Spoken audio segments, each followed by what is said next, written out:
Jaya Radha Madhava Kunja Bihari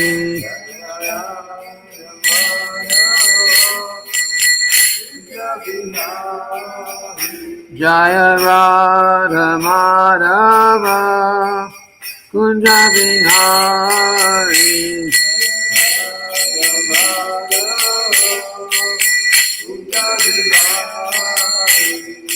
Gopi Chandra Ballava Girivaradhari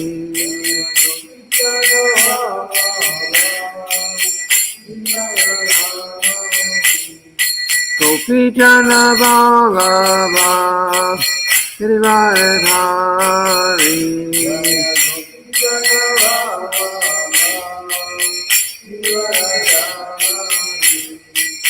Yashoda Nandana Braja Jana Ranjana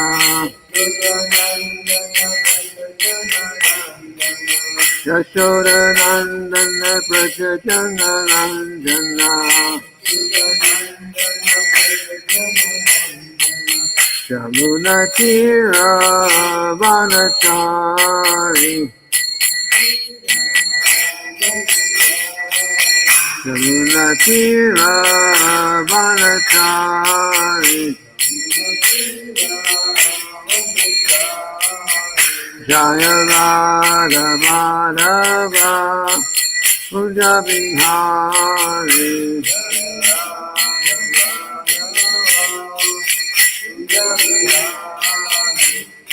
Gopi Chandra Ballava Girivaradhari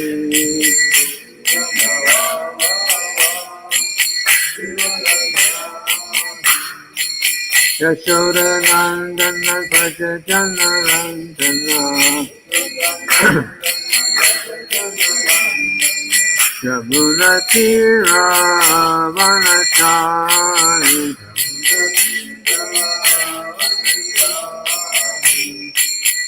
Hare Krishna Krishna Krishna Hare Hare Hare Rama Rama Rama Hare Hare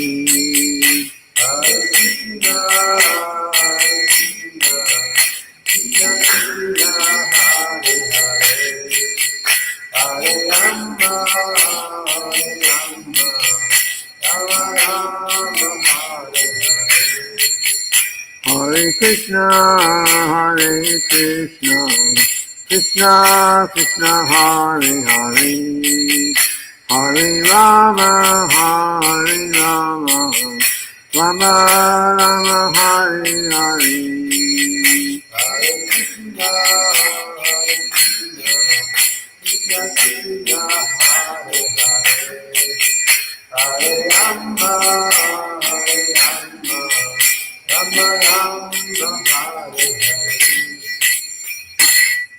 Srila Prabhupada ki jai.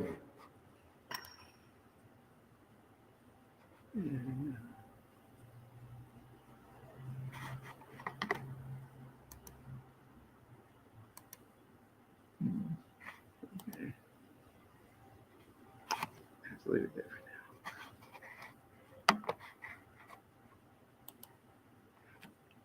So, we'll chant the Sri Upanishad invocation mantra, and then we'll go into Srila Prabhupada Nectar reading. Om Purnamada Purnamidam Purnat Purnamudachyate Purnasya Purnam Adaya Purnam Eva Vasishate Om Purnamada Purnamidam Purnat Purnamudachyate Purnasya Purnamadaya Purnam Eva Vasishate Om Purnamada Purnamidam Purnat Purnam Udachyate Purnasya Purnamadaya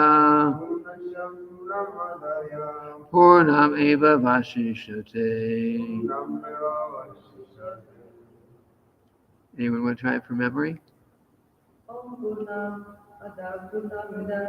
Om Purnamada Purnamidam Purnat Purnam Udachyate Purnasya Purnam Adaya Purnam Eva Vashishyate. Om Purnamada Purnamidam Purnat Purnam Udachyate Purnasya Purnam Adaya Purnam Eva Vashishyate. You know it by memory yet? More or less. Want to try it from memory? Om Purnamada Purnamida Om Purnamada Purnamidam Purnat Purnamida Chate Purnat Purnam Udachyate Purnasya Purnamadaha Purnasya Purnam Adaya Purnameva Vashishyate. Purnam Eva Vashishyate. Good. Okay, so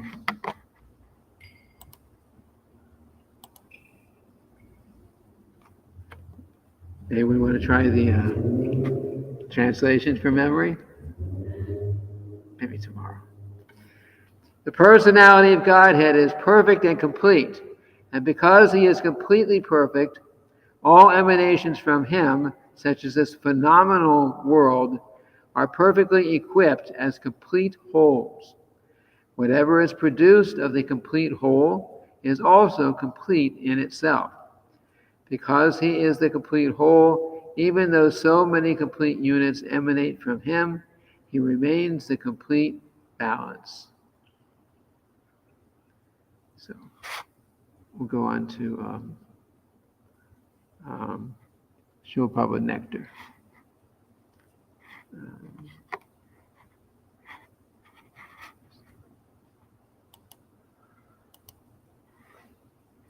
Let's see.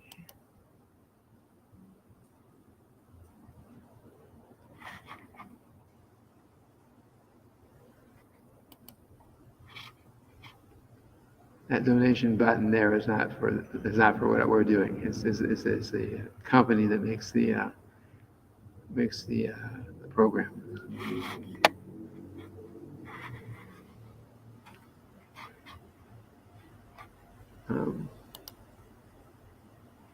Okay. For the videos for those who are watching outside. Okay, so we'll continue with Srila Prabhupada Nectar. We are on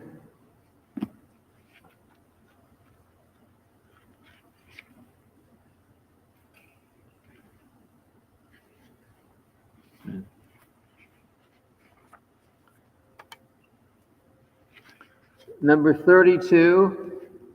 If anyone's reading outside from the book directly, it would be page 392. Little drops of nectar. Srila Prabhupada was extremely tolerant of physical discomforts.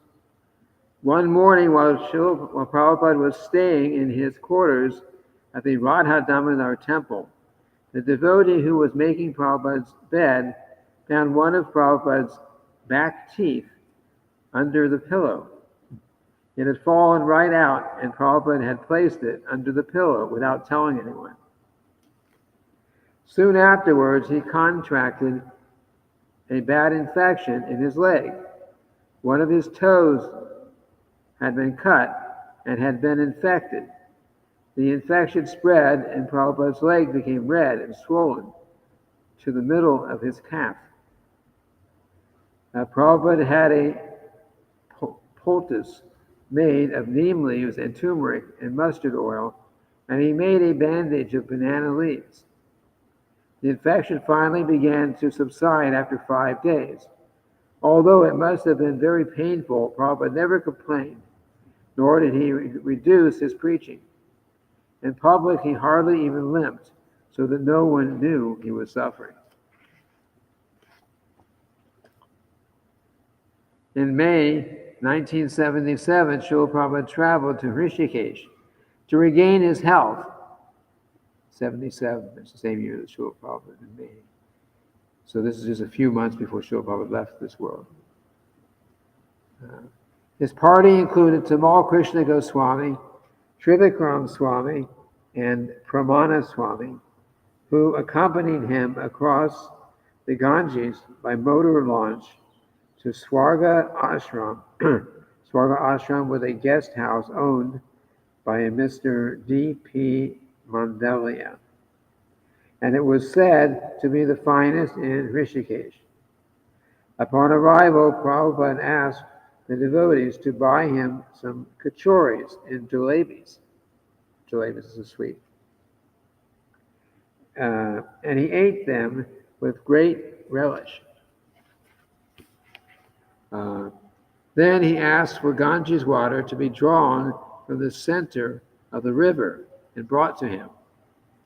There was some delay in getting earthen water jugs, so Tamal Krishna Goswami took a thermos bottle, dove into the river, swam to the center, and then returned to Prabhupada with a full bottle of water.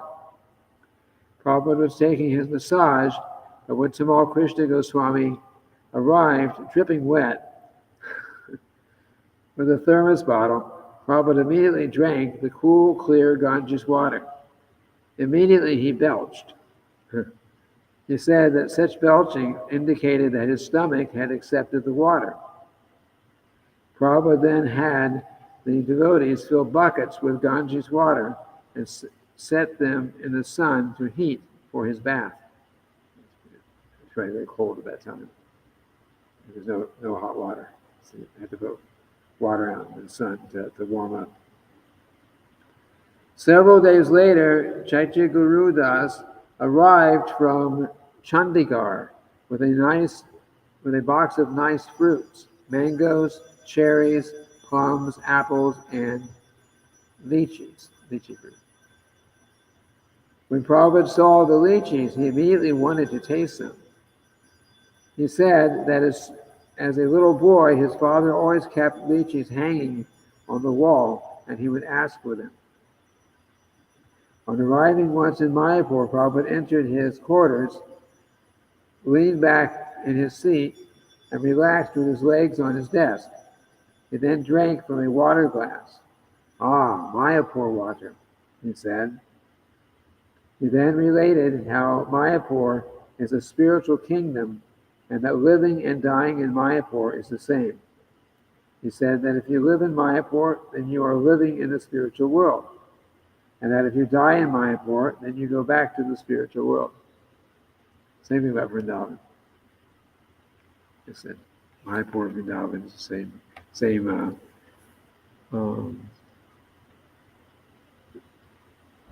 The Mayapur or Vrindavan, they're both equally spiritual. They're both considered spiritual world.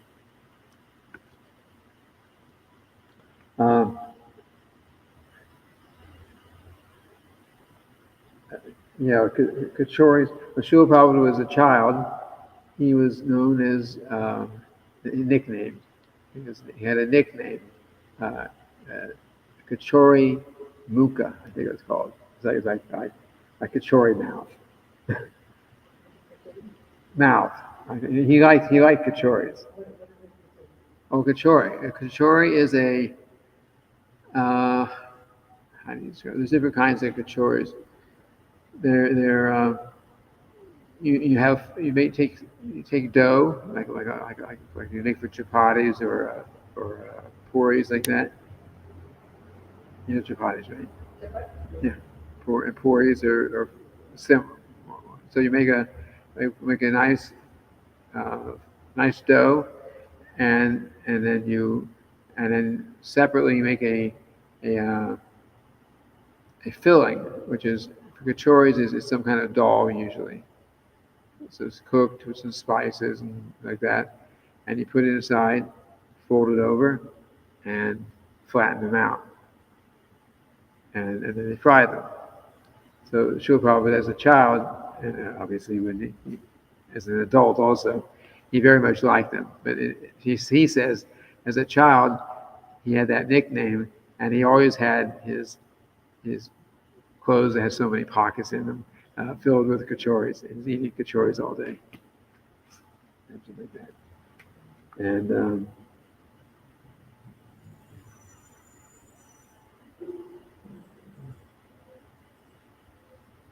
I want jalebis. You know what a jalebi is?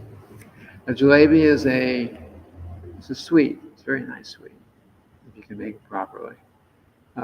You make a batter, kind of like the thickness of a pancake batter or something, and you squeeze it out. Like through a bag and squeeze it out into hot ghee, and then in a shape like a pretzel, like that. Okay, they're usually colored orange, and then after you fry them, then you dip them into a thick syrup, sugar syrup, and then drain them off. Yes, yes. So jalebis are very nice. So she'll probably I also like jalebis. Okay, we're going on. Prabhupada once visited the ISKCON temple in Vrindavan when the temple was having financial difficulties, and he ordered some cuts in the budget. He cut the amount of rupees the devotees were to spend on the deity's garlands. And he said that the deity of himself, that of Bhaktisiddhanta Saraswati Thakur, and those of the two gopis should not be offered garlands at all. The devotees followed Prabhupada's instructions, but they continued to offer opulent garlands to Prabhupada himself while he was staying at the temple. For 2 days, when Prabhupada entered the temple room in the morning, devotees gave him a beautiful opulent garland, and they would give him a second garland when he sat on the Vyasasana. Devotees would offer small string-like garlands to the deities on the altar. On the third day, Prabhupada entered the temple room, and the devotees garlanded him as usual. Then Prabhupada sat down on the Vyasasana, but when the devotees approached him with a big garland, he became angry. "Why are you giving these to me?" he yelled. "They should be given to the deities." For the next few days, the devotees gave the deities very opulent garlands, and they gave Prabhupada a thin garland. Prabhupada then complained that the devotees were spending too much on garlands, so they cut down on all the garlands. Then Prabhupada appeared pleased. In this way, the devotees came to understand that when the spiritual master asked for water, they should give him water. Yes, you know the example. Yeah. So we use our spiritual master asks for something, you give what he asked for. You give what he asked for, and not what you think he wants, but you speculate what he actually wants. 34. Prabhupada tells short stories. As a young man, Srila Prabhupada once traveled through the Howrah train station. There he saw a person who was traveling with some half-burned pieces of wood to use as fuel. Prabhupada could understand the man's mentality. "This is my possession. I have saved this." Regardless of how insignificant our possessions may be, everyone is thinking, "This is mine. Prabhupada said that this is everyone's material disease. He said. It was his, he saw it as his, this is my wood, and nobody else is going to get it. So I'm going to use half of it. Now I'm going to carry it with me and use it more. But Srila saw it as a sign of material attachment. In Vrindavan in June 1977, Prabhupada spoke of how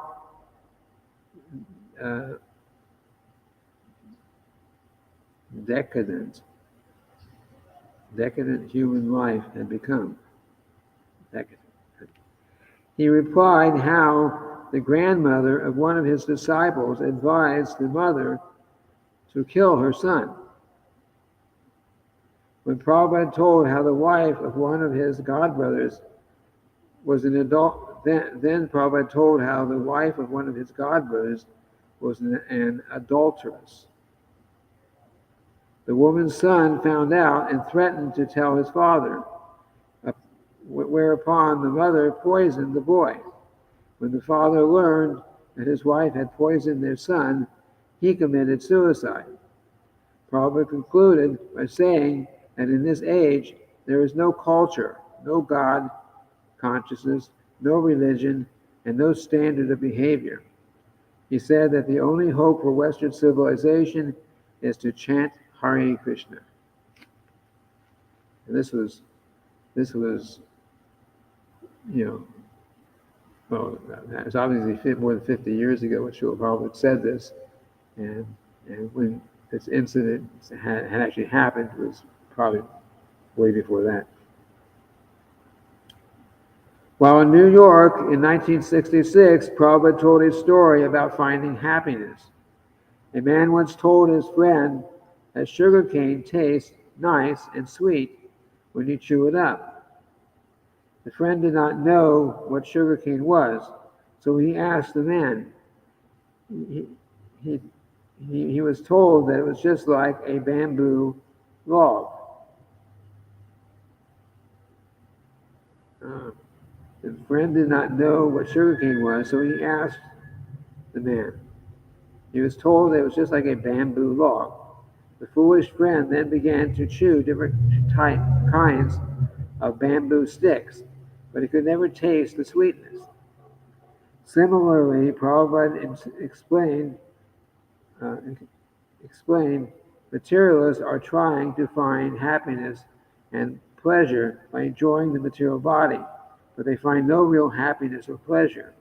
The temporary experience of material happiness is like a little spark of lightning in the night sky, whereas real happiness is like the sun, which blazes in the sky and illuminates everything. Jai Shishi Gaura Jai Shishi Radha Braja Bihari Jagannath Balaram Lady Subhadra Ki Jai.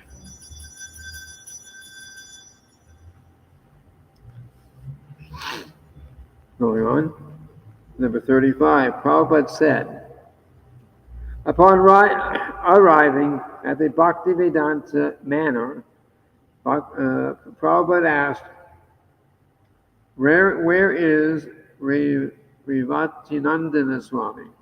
Rivatinandana Swami came out of the kitchen. I'm in the kitchen, Prabhupada, cooking, he said. I'm a kitchen Swami. Kitchen Swami. Ah, Prabhupada answered, that's Radharani's department. Then Srila Prabhupada said that Krishna would leave Radharani if he were not so attached to her cooking. Of course. Radharani, she, from the beginning of time, she always cooks, and she never cooks the same thing twice. Can you imagine? She's such an expert cook. She's been so she's always cooking for Krishna, and every time she cooks, she's cooking something different. Regarding offering food, the custom is to offer the foodstuff first to the spiritual master. We cannot offer anything directly. The spiritual master accepts the offering on behalf of his disciples and offers the same to Krishna. After Krishna is eating, the spiritual master eats it. And then the devotees take it as Mahaprasadam. This is the system. Everything is offered to the spiritual master first, with the prayer, Namo Vishnu Padaya Krishna Prasaya Bhutale Shivate. Prayers for Srila Bhaktivedanta Swami. It's not all spelled out here, but these are the prayers. If in the cooking process food falls on the floor, if it is raw and can be washed nicely, then it can be offered. You should wash it off. But if it is prepared and cannot be washed, then it is not offered, but can be eaten rather than wasted. Because after the offering, something was, so say you're making some subject or something, and it's cooked, it's wet, and then somehow you spilled on the floor. So you obviously can't take a wet subject preparation and wash it off. There's just no way you'll clean it. But if you have some raw carrots, potatoes, or something like that, and it hits the floor, you can probably pick it up and wash it off, and still use it. But you can still the preparation that has fallen on the floor, if you want, after the offering is done, you could still eat it if you want. Of course, make sure your floor is clean.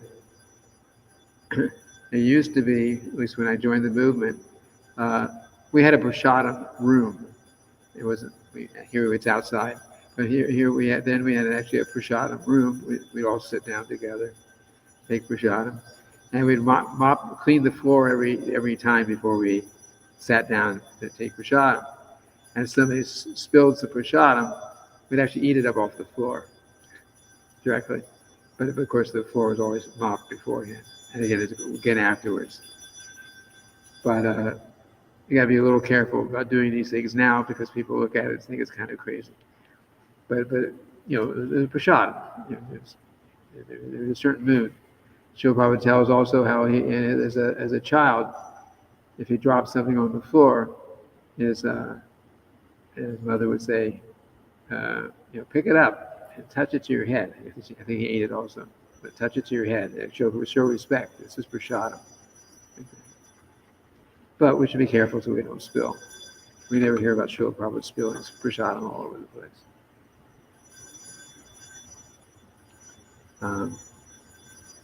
Also, comment.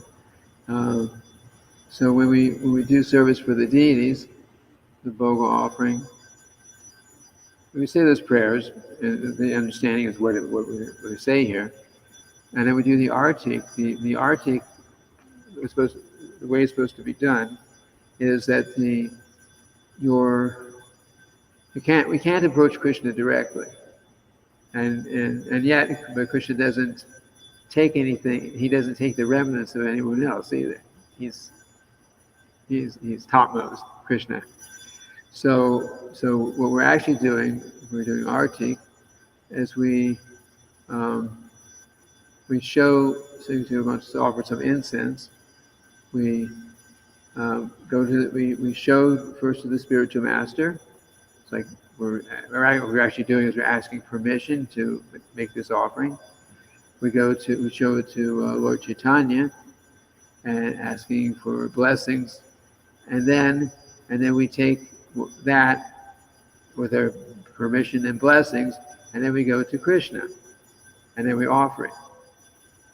We offer to Krishna, then to Radharani, and then we go to Jagannath, Balaram, Subhadra, in that order, and then Lord Nrsingadev, and then back to Lord Chaitanya, Lord Nityananda, and then Srila Bhaktisiddhanta and Srila Prabhupada. And if you're a disciple of, if you're not disciple of Srila Prabhupada, then you're doing an artik, then you just have your picture of your spiritual master there, and you offer to your spiritual master, like that. So that's the system. So in that way, we're not approaching Krishna directly, and at the same time we're not offering Krishna something that's been offered to any of these other forms that are lesser. How do you say? Radharani only takes from Krishna. So we have to approach Krishna, and then Radharani, and Balaram only takes from Krishna. So Radharani only takes from them. So that's the order. So first we're asking permission, blessings, then we go to Krishna, and then we come down, and then so the spiritual master, after giving permission, he also receives the offering, prasadam of Radha Krishna and Jagannath Balaram Subhadra and so on, like that. And that way this is accomplished. Okay, going on. Regarding the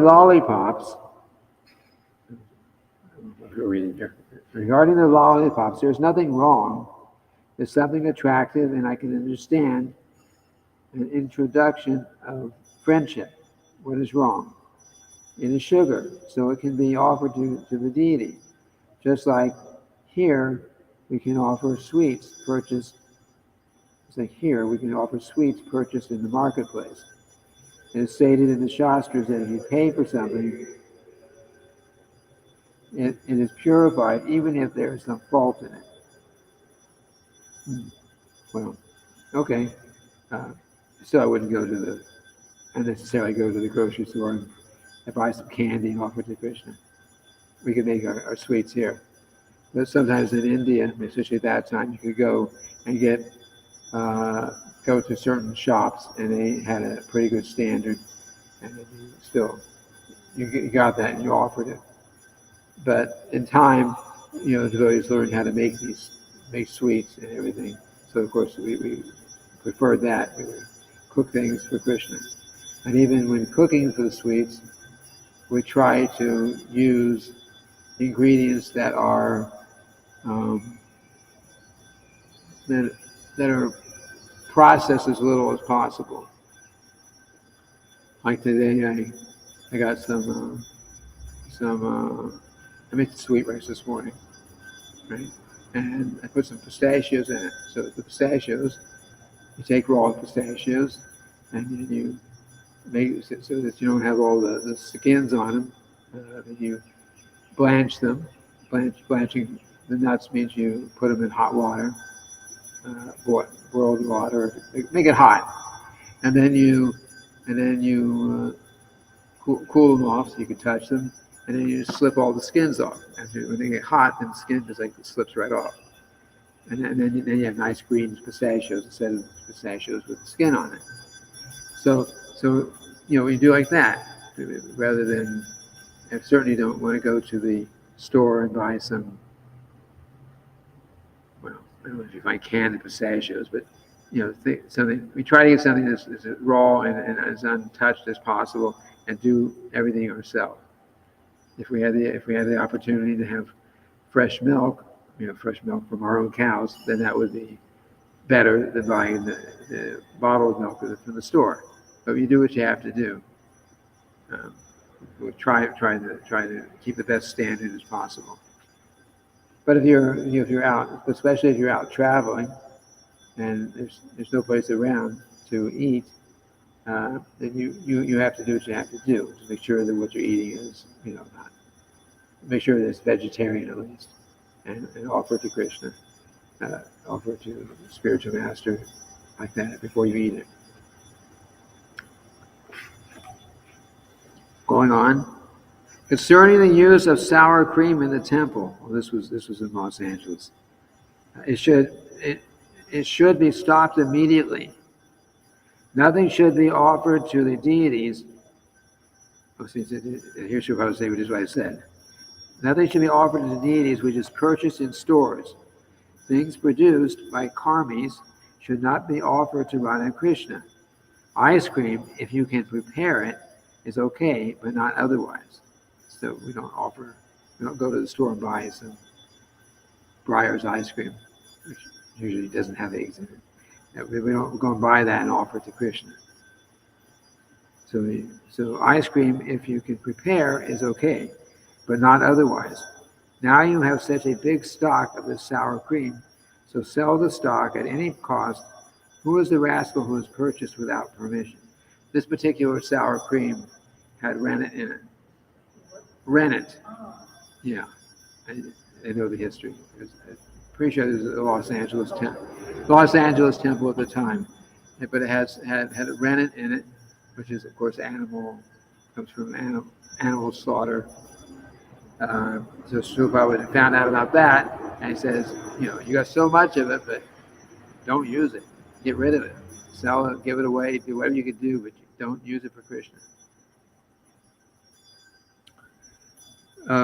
Next one. Regarding your questions, you may not be so advanced that you will take the karmi remnants as prasad. The karmi should not be given so much that they waste. There is waste. You can give them a little, and if they like it, you can give them more. This system should be introduced everywhere. I have seen myself that so much prasad is being left. This is not good. Regarding the attitude for taking prasad, if you think it is something palatable, so let me take more and more, and then that is sense gratification. But still, it is prasadam, so it will act. Prasad is transcendental, but one should not take too much. Sannyasis may take the Mahaprasadam, but not to overeat. Chaitanya Mahaprabhu was taking, but on principle, he was avoiding. Chaitanya Mahaprabhu was taking, but on principle, he was avoiding.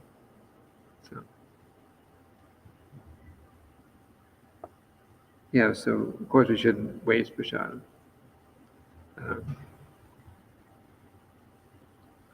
And early in the movement, what was happening was the devotees, you have your Sunday feast, and you serve these big plates of prasadam, and not everyone is, not all the people that were eating enjoyed it as much as the devotees who were accustomed to it. So they had prasadam left over. So sometimes the devotees would go and eat off of the plates of that the non-devotees were eating from. And they were eating like that. Karmis, as it says here, which means non-devotee. So they were eating like that, but Srila Prabhupada is saying that devotees should not do that.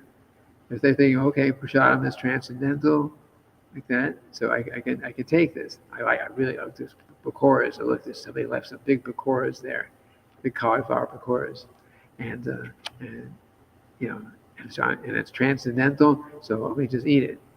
But Srila Prabhupada came to know about that, probably no letter, and he said that we should not, because even though prasadam is spiritual, but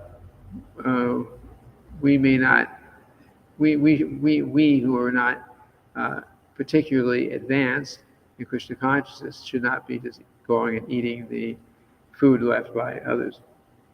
On the other hand, if on the other side, if spiritual master is eating and he leaves something on his plate, it is very nice. It's very spiritually good for the disciples to take remnants from the spiritual master. That's different. You don't eat it directly off of his plate, but you take that prasadam. That's especially if it's something that's been offered to the deities and then eaten by the spiritual master, and he leaves something, then it becomes maha prasadam. It's extra nice, spiritually speaking. Right? Number 36.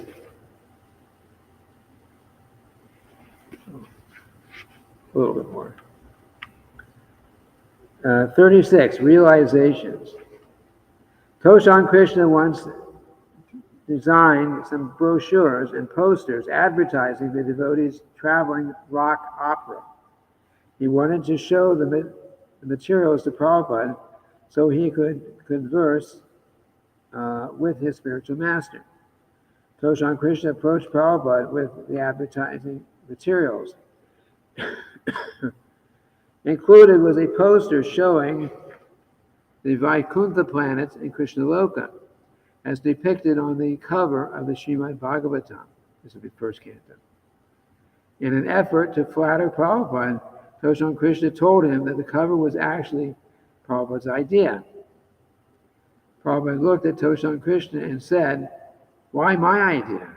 This is coming from Shastra." Shastra means scripture, the Vedas.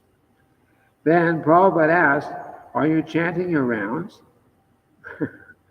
Toshan Krishna said, "Yes," but he felt some disappointment. It took him several days to realize that Prabhupada could not be distracted from his duty as spiritual master or from his concern for the spiritual life of his disciples. Next paragraph. In Dallas, Garuda hoped to hear Prabhupada give the Bhagavatam class.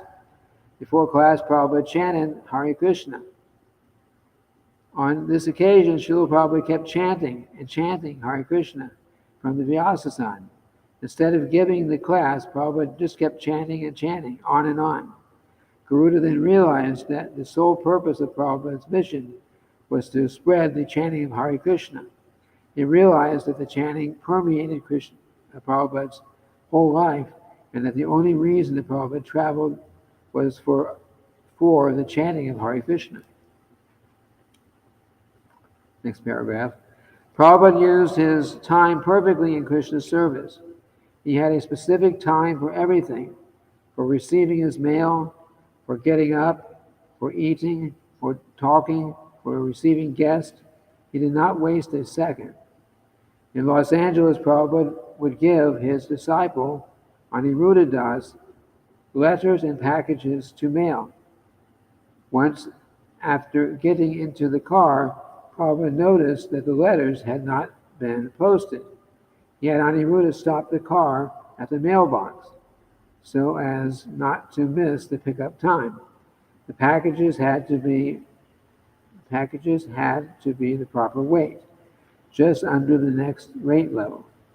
By organizing his daily affairs so carefully, Prabhupada could maximize the amount of work he could perform in Krishna service. Prabhupada didn't waste time. Srila Bhaktivinoda Thakur was the same thing. He had a very, very strict, tight schedule. He did everything very efficiently and did so much.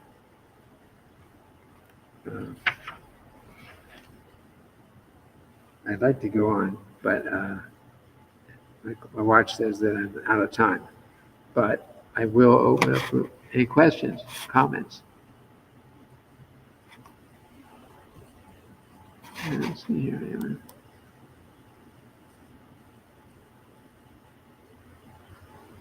No one's asking questions online. Questions? Comments? Appreciations? Yes. So, how much is sleep time? Right in the microphone. How much? Sleeping time? Sleeping time. Once, Srila Prabhupada's servant at the time, I'm not sure whether Shruti Kirti or he had different servants who stayed with him from time to time. So one of them had given Srila Prabhupada's schedule. Srila Prabhupada's schedule, he would sleep at that time, according to that schedule. He would sleep at around 11 o'clock at night. He'd wake up at 1 o'clock in the morning. He'd spend about 6 hours writing books. Most of the time, while everyone else is sleeping. A lot of that time was. He didn't necessarily go to Mongol Arati, but because he was using that time for writing books. It was more important. And then he would around around 7 o'clock, he would go out on his morning walk, which he would walk wherever devotees took him, the beach somewhere or a park, and walk, chant some japa, and he'd preach. He always followed along, and he would speak about Krishna in different times and circumstances. And devotees sometimes would ask questions, and then he would come back, and most of the time he would give a Srimad Bhagavatam class. It was probably a little bit later than it would be regularly because it fit in the Srila Prabhupada's schedule when he was there. Well, actually, when you come back, they greet the deities, and then Srimad Bhagavatam class, and then he had this time for visiting, guests, speaking to guests that were brought to him. He had his time for sitting down with his leaders in ISKCON to talk about, temple affairs or ISKCON affairs. So like that, and then around 11 o'clock, he would take prasadam, his lunch. Actually, he had a little breakfast, but he didn't eat very much of breakfast. Some fruit, and he didn't like. He didn't eat mangoes in the morning. He liked mangoes, but he didn't eat them in the morning because they're too hard to digest. Srila Prabhupada's body was old. So he said it was too hard to digest them, so he didn't like to eat mangoes in the morning. But he did eat some kind of light fruit. And then the lunchtime, he had his lunch around 11 o'clock, and he would he'd take prasadam, and after lunch, he would, I don't know exactly what time, but as soon as he finished his lunch, he didn't waste time, for sure.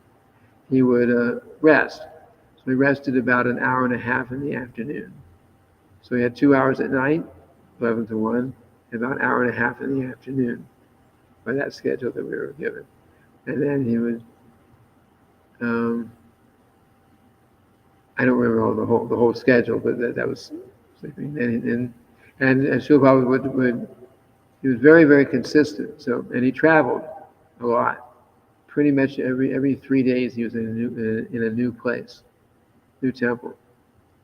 So when he came to Miami, it was also for 3 days, and then he traveled on.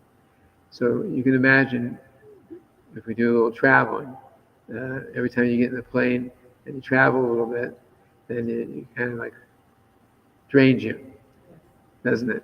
But Srila Prabhupada was doing that every day for years, not every day, every few days for years, traveling.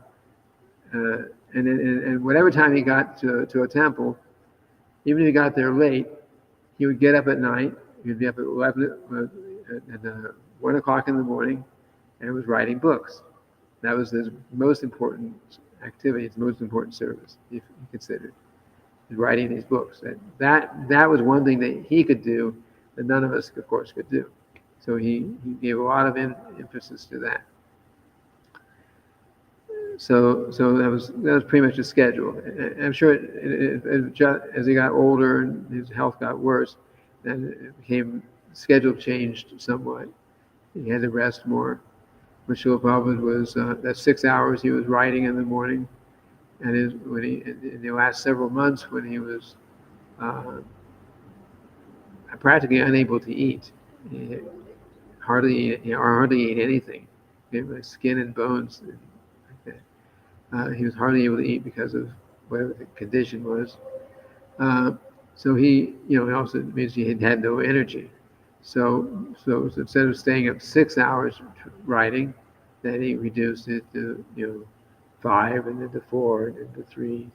But every morning he was trying to get up, and even towards the very end of his life, his presence here, he would. He was not even able to sit up because there's no energy, there's no muscle, there's nothing. It's still living like that.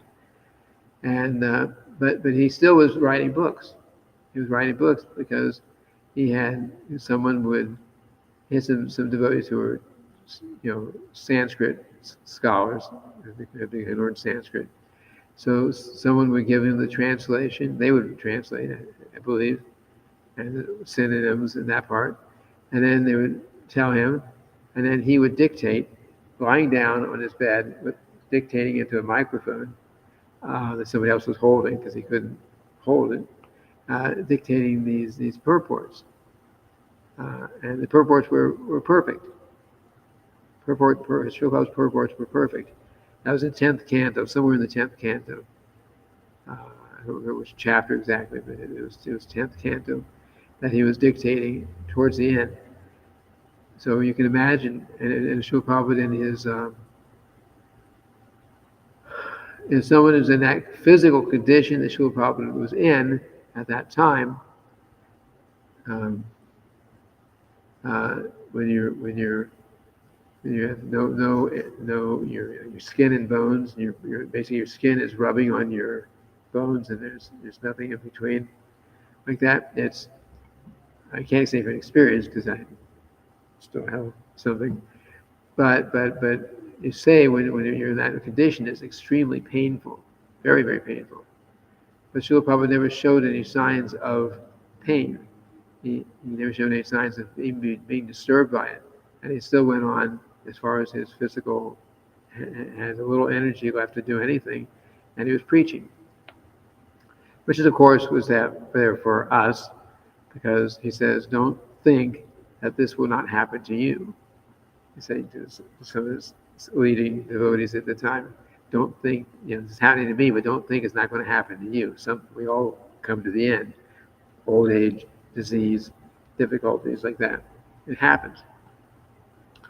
So we prepare, but the idea is try to, we can't imitate Srila Prabhupada, but try to go follow Srila Prabhupada's example as far as possible. So we get old, we get diseased, still try to go up until the last, as long as you have any energy, any mental ability, anything, use the body as far as you can in Krishna service.